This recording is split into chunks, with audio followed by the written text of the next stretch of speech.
And our next presenter is Benjamin, and his mentor, Nico, is here. Hi, everybody. I hope you can hear me fine. It's been really great, this experience. So I'm happy to introduce my intern, Benjamin Huang, who worked with me this summer for our research project. So as you will see, our project is something in between data analysis and visualization of data, which really goes into the direction of visual learning. And Benjamin has demonstrated remarkable dedication and enthusiasm throughout the duration of this project. So he approached the research project with a really curious mind and a really strong willingness to learn. I'm very proud of the great work that he has done, and it has been an absolute pleasure to work with him. So Benjamin is now going to tell us all about it. Thank you. Here we are. So the project I worked on this summer was a VR display of gamma rays, and by me, Benjamin Huang. All right, but first of all, what are gamma rays? So gamma rays are one of the many forms of light or electromagnetic waves. So light is an electromagnetic wave, which is a consequence of Maxwell's laws of electromagnetism. And quantum mechanics says that these waves can also behave like particles, such as photons.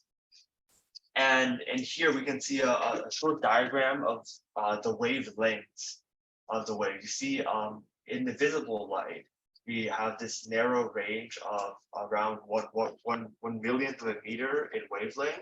But as the wavelength gets longer, we go into infrared, radar, shortwave rays.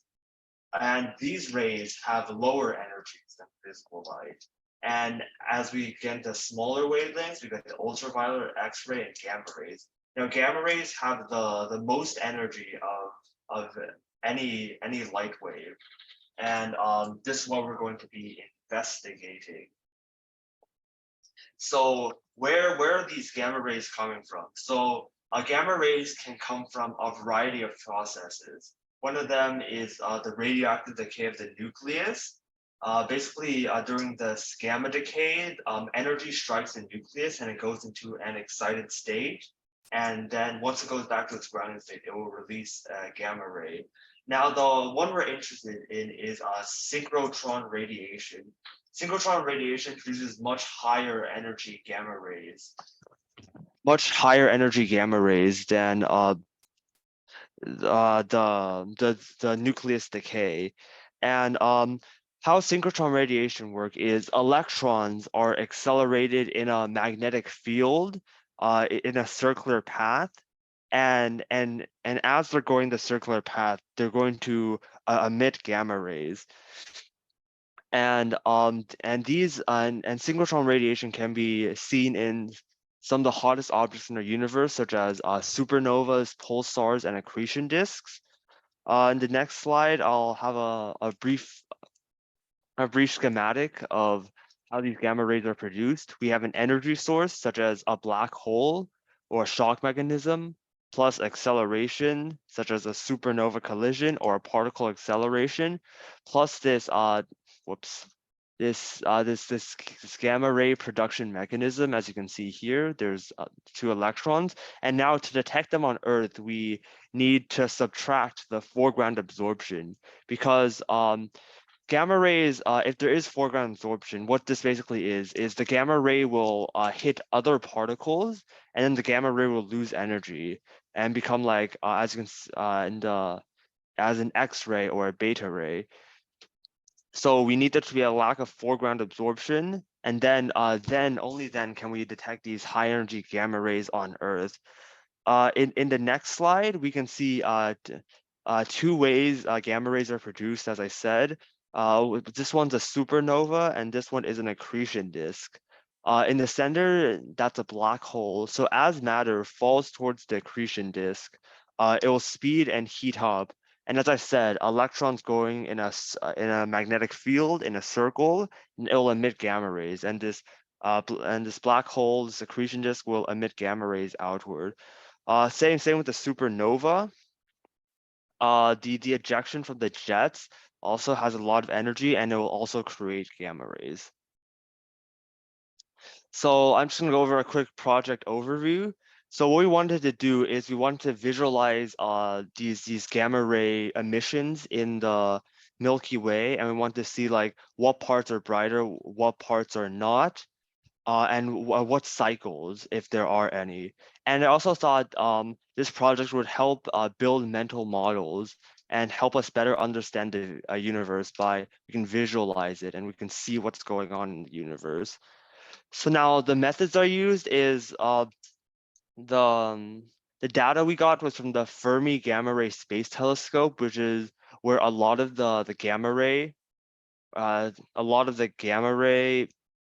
data comes from, and we use Python to process the data and make each frame. We use the AstroPy to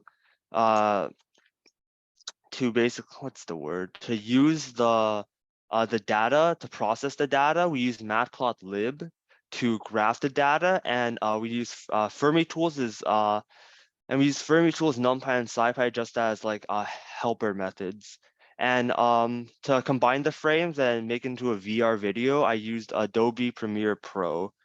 And here are the results. Let me show the video.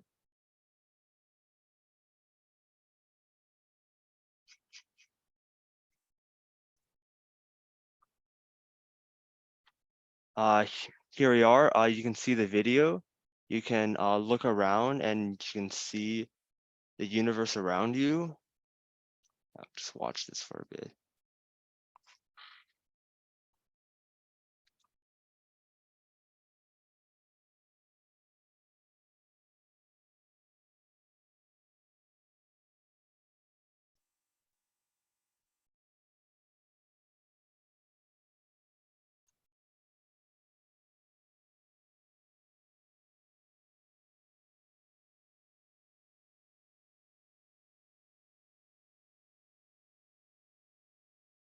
All right.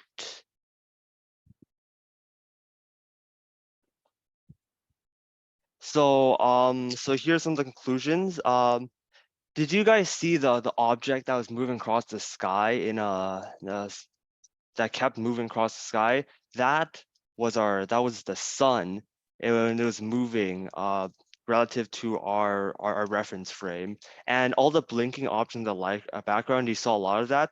Those are actually these active galactic nuclei.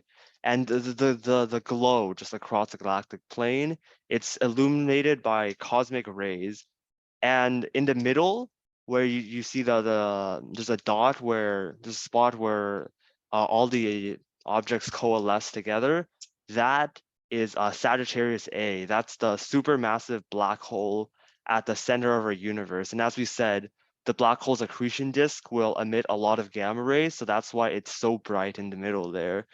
And there's also other objects around that's not the accretion disk. It's a lot of gamma rays. For a long time, it was theorized that dark matter might emit the gamma rays near the center of our galaxy. But more recent research suggests that it's actually pulsars. There's many pulsars in the middle of our galaxy that's emitting all those gamma rays. And just future directions. Currently, this video only encompasses 300 weeks, which is around 5 years. With more time to generate frames, we could make so the video goes on for more years. And along with extending the video, if we could optimize the code to generate frames faster, we could generate more frames quicker. Thank you. I'd like to thank my mentor, Nicola Amode, for helping me with this project and giving me advice. And I'd also like to thank my parents for the support. Thank you.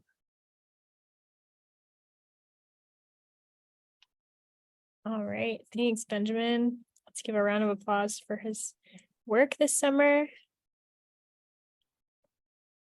I think in the chat we have a call for you to show that video one more time. Would you Sure, mind? all right. I'd like to see it again too. All right.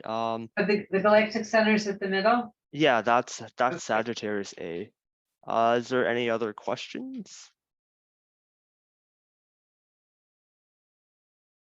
Is this the entire galactic plane or just the center of the galaxy?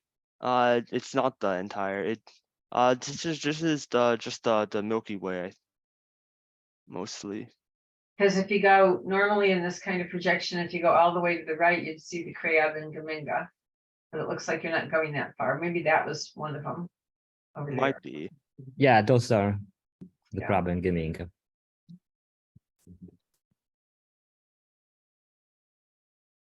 Take a look around. Where was the sun again? You said you could see the sun in this. Wait a second. You can see him move past. Ah. Yeah, Everyone's- right there. Okay. Ah. Let me replay it. Yeah, see, you can see him move past that. That's our sun. Oh, okay, there, I saw it this time. Cool.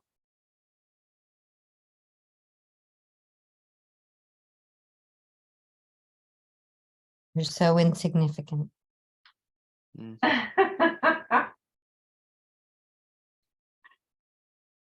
Well, really great job and cool video. Thank you.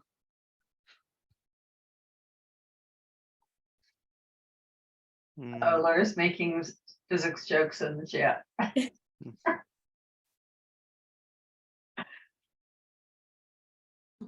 I feel like I'm with my peeps. Any other questions for Benjamin before we move on to our final presenter of the day?